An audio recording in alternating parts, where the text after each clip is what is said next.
सबसे पहले क्वेश्चन यहाँ पे विनीता गुप्ता जी का है, कह रही हैं कि सर आपसे सजेशन चाहिए इनको स्विंग ट्रेड के लिए, एनटीपीसी और एनटीपीसी ग्रीन, और साथ ही साथ कोल इंडिया में आपका क्या सजेशन है। सबसे पहले एनटीपीसी ग्रीन पर सर आपका नजरिया जानना चाहेंगे हम, स्विंग ट्रेड के लिए आपको कैसा लग रहा है।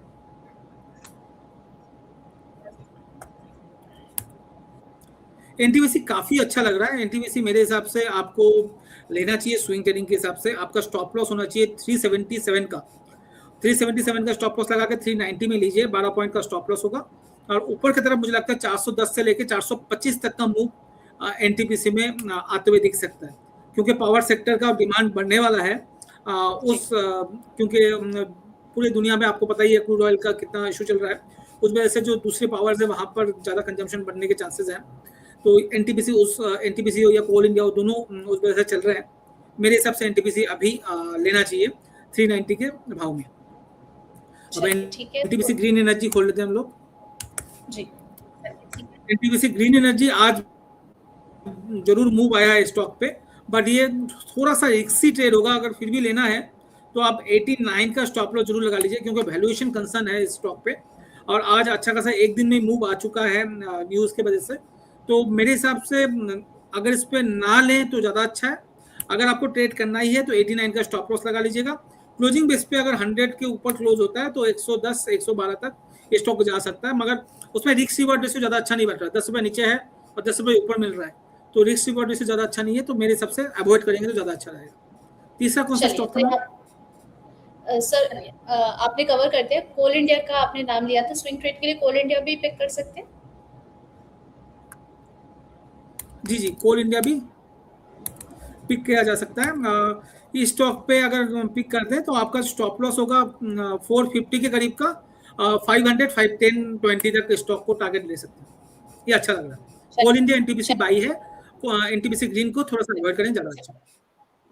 चलिए, तो विनीता जी आपको क्या करना है, कोल इंडिया और एनटीपीसी आप पिक करके चल सकते हैं स्विंग ट्रेड के लिए, लेकिन फिलहाल एनटीपीसी ग्रीन को अवॉइड करने की सलाह एक्सपर्ट की तरफ से आपको दी गई है। चलिए नेक्स्ट क्वेश्चन की ओर बढ़ते हैं। स्नेहला जी का अगला सवाल है सर, ये भी हमारी प्राइम मेंबर है, जानना चाह रही है कि क्या करंट लेवल पर जो है वो जेएसडब्ल्यू एनर्जी को बाय किया जा सकता है for the target of 600 energy crisis. Sir जिस तरीके से चल रहा है, आपको जेएसडब्ल्यू एनर्जी लग रहा है, क्या बाइंग इन्फॉर्मेशन मतलब अच्छा लग रहा है यहाँ पर आपको?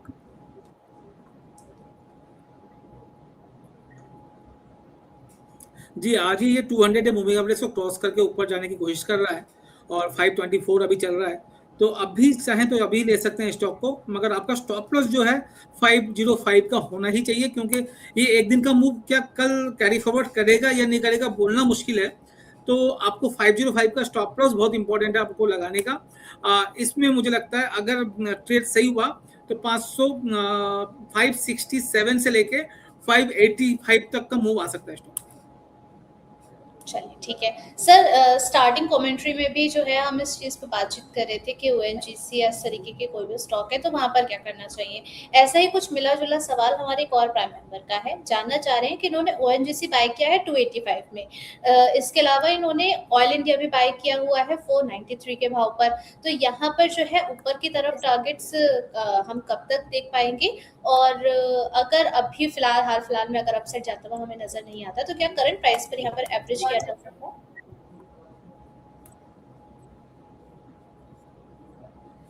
नहीं, एवरेज ना करें, ना ही ऑयल इंडिया या कोल खरीदें आप, या ओएनजीसी खरीदें, ना ही आईओसी बीपीसीएल एसपीसीएल रहेगी मार्केट में रह रही है। तो आपका स्टॉप लॉस लगने का चांस ज्यादा होगा। तो इस सेक्टर से भी दूर रहें। आप ये मत सोचिए क्योंकि क्रूड बढ़ रहा है तो हम ओएनजीसी खरीद लेते हैं और उसको हम कैप्चर कर लेंगे। वो मार्केट दिखा नहीं रहा। आप ऑयल इंडिया की बात करो, वो अभी चला नहीं है, तो ये दिखा रहा है कि स्टॉक चलने के लिए तैयार नहीं है। मेरा नेटवर्क थोड़ा सा आज खराब है, उसके लिए माफी चाहूंगा, बट स्टॉक चलने के लिए तैयार नहीं है। तो इस दोनों स्टॉक से अवॉइड करेंगे, ज्यादा अच्छा रहेगा। चलिए ठीक है, तो यहाँ पर थोड़ा-सा अवॉइड करने की आपको सलाह दी गई है। आप इस सलाह को देख कर के चल सकते हैं। सर यहाँ पर हम शुरुआत में बात कर रहे थे कि एलपीजी का जिस तरीके से क्राइसिस और सप्लाई डिस्ट्रप्शन हम लगातार आते हुए देख रहे हैं और छोटे बिज़नेस पर भी काफ़ी ज़्यादा इम्पैक्ट यहाँ पर क्रिएट होता है, हमें नज़र आया है। मेरा खुद का एक्सपीरियंस जो है वो लास्ट 2 डेज़ में हमें अच्छा खासा देखने को मिल गया है और जिस तरीके से बहुत सारे ऐसे रेस्टोरेंट्स भी हैं जहाँ पर बिल्कुल शटडाउन की स्थिति आ गई है। इटर्नल और स्विगी की अगर हम इटर्नल, स्विगी की भी अगर हम बात करें सर, तो यहाँ पर आप किस तरीके से इम्पैक्ट देख रहे हैं? गौतम गंभीर ने जो कल इंटरव्यू दिया, सॉरी, आप इटर्नल की जब बात कर रहे हैं, ये स्टॉक अभी मुझे एकदम पसंद नहीं आ रहा, क्योंकि ये आप अगर देखेंगे ऊपर के लेवल से जबरदस्त करेक्शन मोड में आया है 368 से 221 के लेवल पे ऑलमोस्ट 40% डाउन हो चुका है। और किसी ने अगर 360 के करीब लिया है तो उसको 70% रिटर्न चाहिए होगा अपने कॉस्ट में लाने के लिए। तो काइंडली कभी भी कोई स्टॉक अगर गिरते रहे तो स्टॉप लॉस एक इंपॉर्टेंट चीज़ है, ये चीज़ बताता है। अगर आप डेली चार्ट में देखेंगे तो आपको ये दिखेगा 370 से गिरते हुए 221 में आया है, ऑलमोस्ट 40% डाउन, मगर अपने प्राइस को वापस रिगेन करने के लिए इसको 70% का रिटर्न चाहिए होगा। तो ये तो बड़ा पर्सपेक्टिव की बात कर रहे हैं हम लोग। छोटे के में बात करें तो आज एक डॉजी पैटर्न बना रहा है स्टॉक। अगर किसी को रिस्क लेके स्विंग ट्रेडिंग करना है उस केस के लिए आज का लो 210 212 यहाँ पर स्टॉप लॉस लगा के आप बाई कर सकते हैं।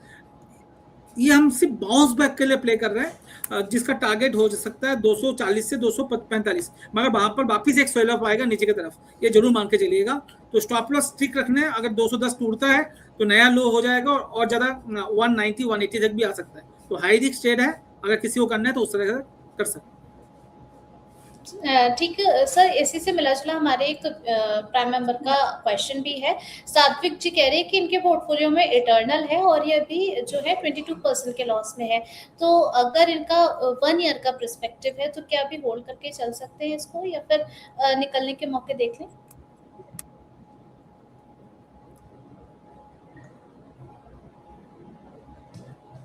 कौन सा स्टॉक?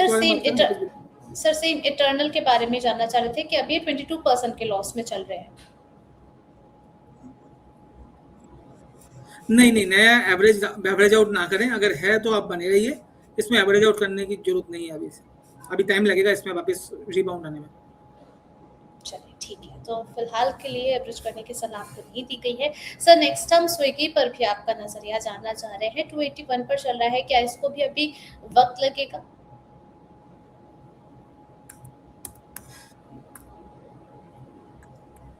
इसमें बैक लगेगा, ये तो और भी खराब चार्ट है क्योंकि ये चला नहीं, बट आज डॉजी पैटर्न बन रहा है दोनों के केस में। मैंने जो बात की है 6 महीने 12 महीने लंबे में पॉइंट से दोनों बैक दे सकता है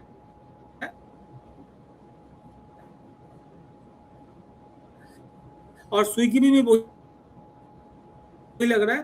तो आज के लिए पुश, बट चार्ट बहुत खराब है। चलिए, तो यहाँ पर जो है, यहाँ पर सर को स्विगी का भी जो चार्ट है बहुत ज़्यादा वीक लग रहा है। तो यहाँ पर थोड़ा-सा आपसे सलाह है आपको दी गई है कि थोड़ा-सा इसको अवॉइड करके चलिए। नेक्स्ट क्वेश्चन सर मेरा दिव्यानी इंटरनेशनल पर है। यहाँ इसका स्ट्रक्चर आपको कैसा लग रहा है? 115 पर चल रहा है, आज 3.21% की जो है इसमें बढ़त देखने को मिली है।